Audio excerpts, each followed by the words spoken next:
100% Chelsea. Chelsea 3, Brighton 0, driven by Tony Mate. Just got the result, got all 3 points. Yeah, I mean, we can't complain about the result, but the first half was easily forgettable, wasn't it? It was absolutely dreadful. I was ready to start singing, get rid of Sarri and fuck Sarri ball and all that straight away, but second half, goals brilliant. But you know, so I was looking towards the end of the game. We're 3-0 up there, yeah? It's so tight at the top of the league for qualifying for Europe. It could actually come down to goal average. Why were we stroking that ball around for 25 minutes in the second half? You know, I'm thinking there, as the management should be thinking, let's try and get a few goals on the board there, 5, 6 or whatever. Brighton were there for the taking. And let's not get too excited about the result. You know, it's Brighton, isn't it, at the end of the day. But Hazard's goal, unbelievable. Loftus-Cheek, brilliant. I mean, these kids should be playing all the time, shouldn't they? What do you think about, speaking of that, Callum Hudson-Odoi obviously getting his first Premier League start?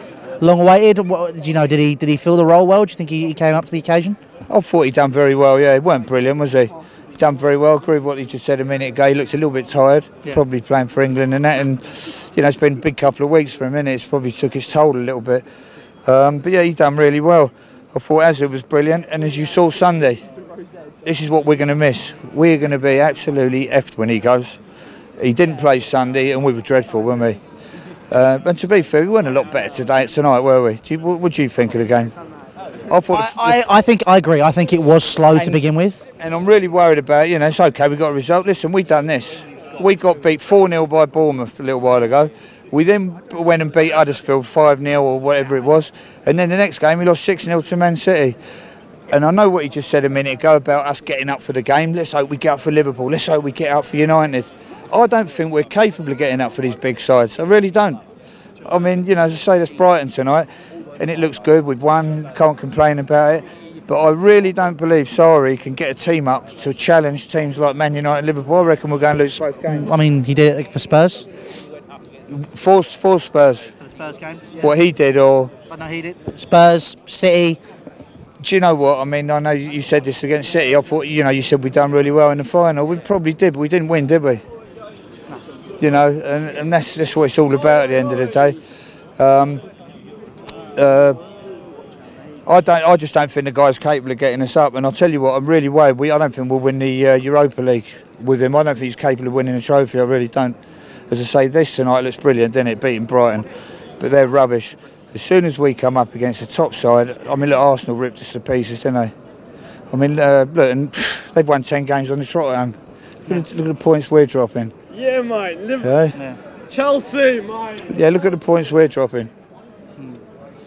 I mean, yeah, I agree. I think we are dropping points, but you know, everyone is. It's really tight around there. You said it earlier. You know, it could come down to goal difference. I think it's going to be really interesting running for me. I see what you're saying about United Liverpool. I'm looking at that with you know the worst thoughts at heart. You know, I'm there going, look, this is what could happen. But obviously, to counter that, you know, there's the positive side. You could win those games.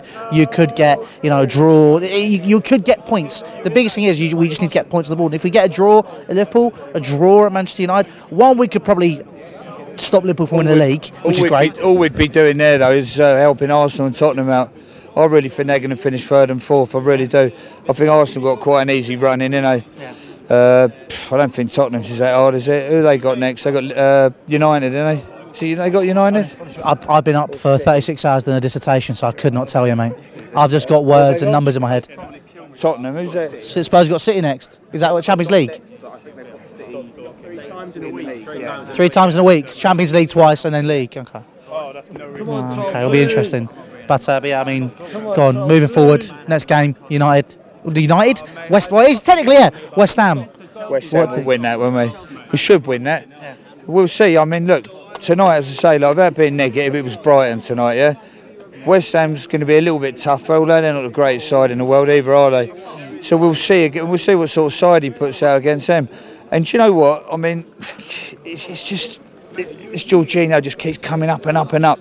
You know, we're talking tonight about resting players, yeah? Sunday, resting players, yeah? Have you ever seen Jorginho not play for us yet? He plays every single game. I mean, it's just ridiculous, you know, to an extent. When you've got a player like him that can keep the best holding midfield player in the world out of his normal position. There's something seriously wrong in it. And if you do that, you've got to really excel. And I don't think he's excelled this season, do you? I don't think any. No, I don't think, to be honest, I don't think there's not as well, other than Hudson-Odoi, Loftus-Cheek maybe. I don't really think there's been many players that have excelled. There's been reliability with Eden Hazard, but I think it's kind of a case of, you know, we're struggling in terms of that stuff. But I think, look, Jorginho, you can tell he's a good player. You can. Maybe he's a bit too slow for the English league, or maybe he's still settling, but he's a niche player. You know, he's a very specific type, and I just don't think we have the players around him. I think, look, it could have worked, it could have done, it still could. But the thing is, you have to have the right players around him first for him to operate. And moving further forward, what about this transfer ban? What are we going to do now? The players are going to hold us to ransom, innit? Oh, I want to go. My agent says, such and such are interested. Oh, we'll give you another 30 grand a week. They're going to hold us to ransom, innit? And going back to, you know, my favourite lady upstairs, Marina Granovska or whatever, her failure in the previous transfer windows are going to bite us in the arse, I think, because we're going to have to play the kids. Is this guy going to carry us forward playing the kids? He don't play them now anyway. So what's he going to do when he has to play them? I mean, this Kovacic, you know, he don't offer nothing. We just got no goals coming from midfield anymore. We were talking about this the other day. You know, looking back, a couple of years, if you like, Gerrard, Lampard, Scholes, they were 20, 25 goals each a season, weren't they? Where have these players gone now? They're not coming through anymore, are they? All right, Hudson-Odoi, Loftus-Cheek, I mean, he's terrific, he scores goals. Why is he not in the team every week? You know, I'd play him in front of Kovacic all the time, wouldn't you? Yeah, I mean, I don't know, but we'll see, but no time. Thanks.